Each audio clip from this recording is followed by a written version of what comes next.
Assalamualaikum warahmatullahi wabarakatuh. Perkenalkan, nama saya Bima Sakti Pratama Juliawan dengan NIM SSI 2023037771. Pada kesempatan ini saya mempresentasikan ulangan tengah semester sistem penunjang keputusan menggunakan metode AHP dan Weighted Product atau WP. Yang pertama, matriks perbandingan. Langkah pertama adalah menyusun matriks perbandingan berdasarkan skala 1 untuk 4 kriteria. Yang pertama C1 untuk IPK, C2 prestasi, C3 organisasi, C4 pelanggaran. Nilai matriks yang saya gunakan adalah C1 dibanding C2 sama dengan 3, C1 dibanding C3 sama dengan 5, C1 dibanding C4 sama dengan 7. Yang kedua, menghitung jumlah kolom. C1 sama dengan 1,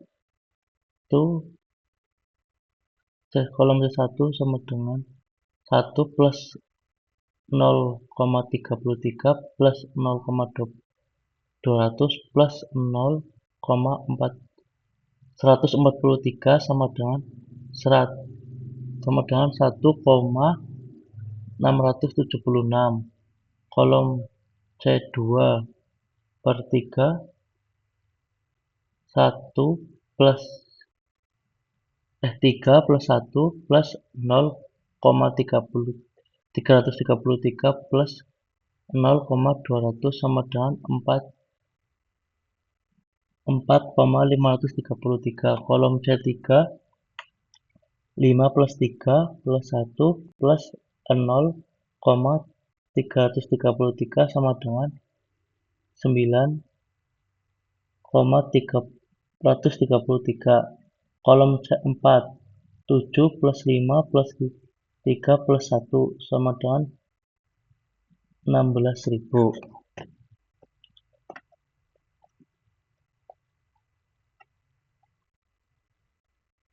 Yang ketiga, normalisasi matriks dilakukan dengan membagi setiap sel dalam matriks perbandingan dengan total jumlah kolomnya masing-masing. Contoh perhitungannya adalah C1 per 1,676 sama dengan 0,597.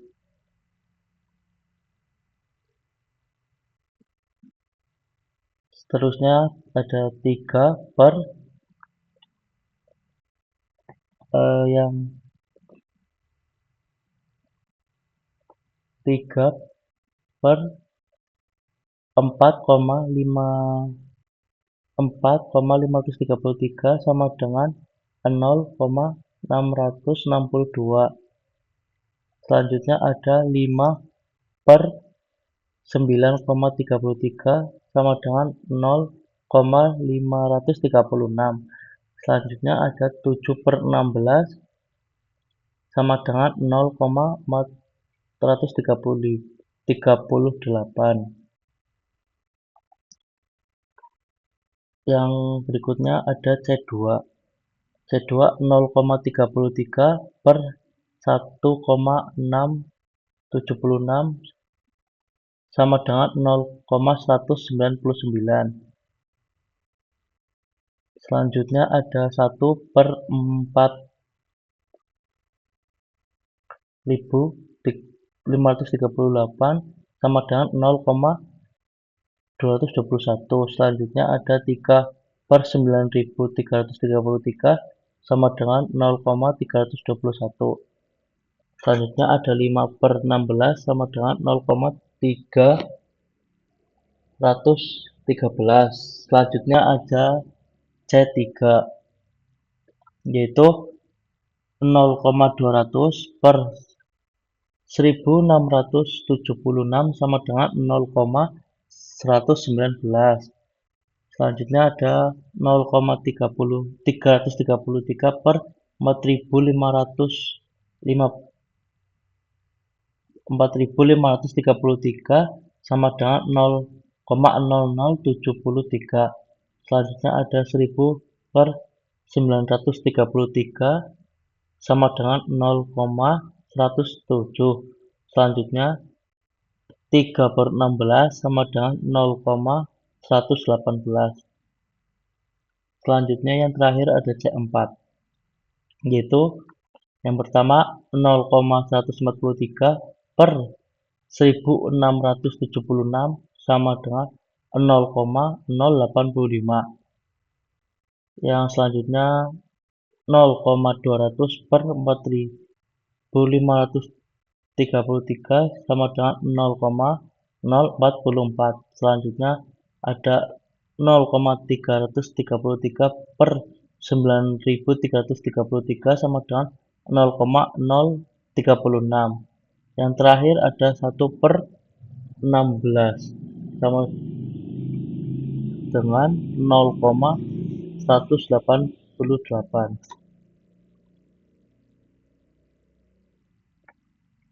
Menghitung bobot. Rumus bobot adalah bobot C1 sama dengan jumlah baris C1 per 4, sedangkan bobot C2 jumlah baris C2 per 4. Dari hasil C1, IPK memiliki bobot yang paling besar. Selanjutnya jawab uji kompetensi.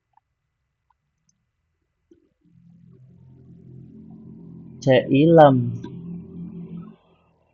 lambda max dikurangi N dibagi N minus 1. CI digunakan untuk mengukur tingkat tinggi konsistensi matriks perbandingan yang saya buat.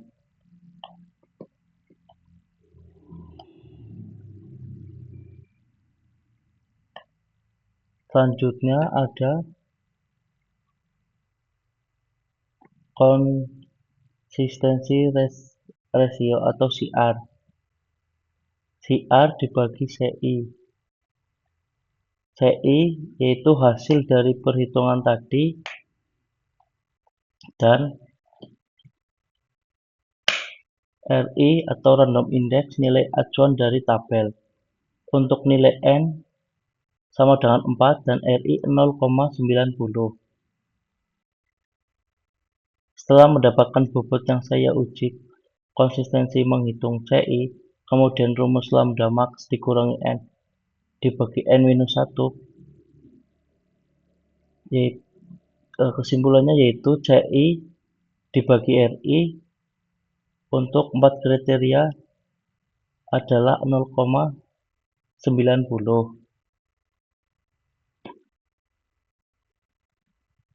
Selanjutnya yang bagian WP atau perankingan. Yang pertama menggunakan tipe kriteria. Kriteria benefit C1, C2, C3, dan cost C4. Perbandingan bobot, karena C4 adalah cost, maka bobotnya dibuat negatif. Cara terakhir menghitung vektor S. SI dengan produk dari XIZ pangkat WJ. Nilai SI adalah hasil perkalian semua nilai alternatif yang dipangkatkan dengan bobotnya. Cara menghitung yang terakhir menghitung nilai vektor. FI sama dengan SI dibagi jumlah seluruh SI.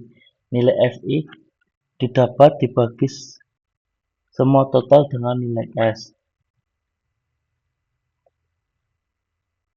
Untuk menghitung nilai vektor yang menggunakan rumus SI dengan produk XIJ pangkat WJ, di mana setiap nilai alternatif dipangkatkan dengan nilai bobot, lalu dikaitkan semua.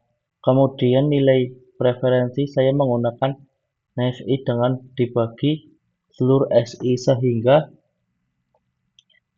diperoleh nilai akhir untuk menentukan ranking. Dan untuk rankingannya yang pertama itu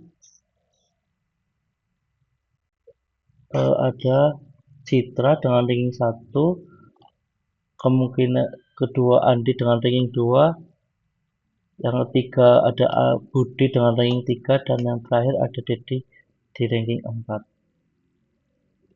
Dan terakhir bagian analisis.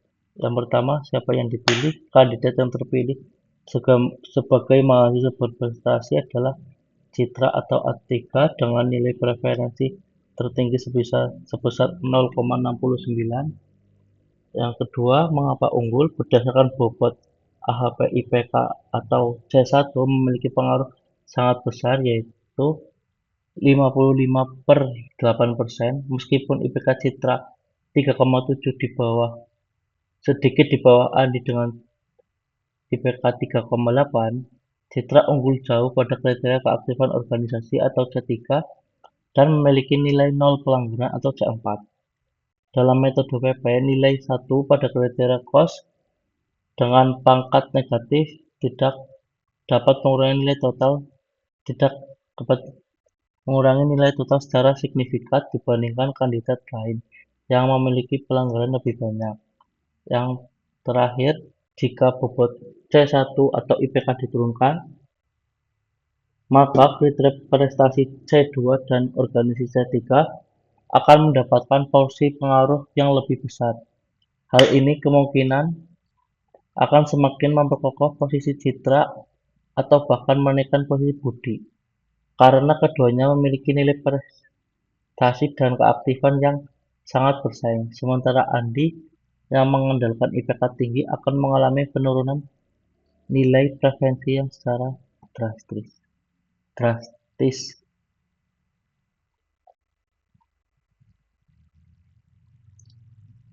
Mungkin cukup sekian presentasi yang bisa saya sampaikan.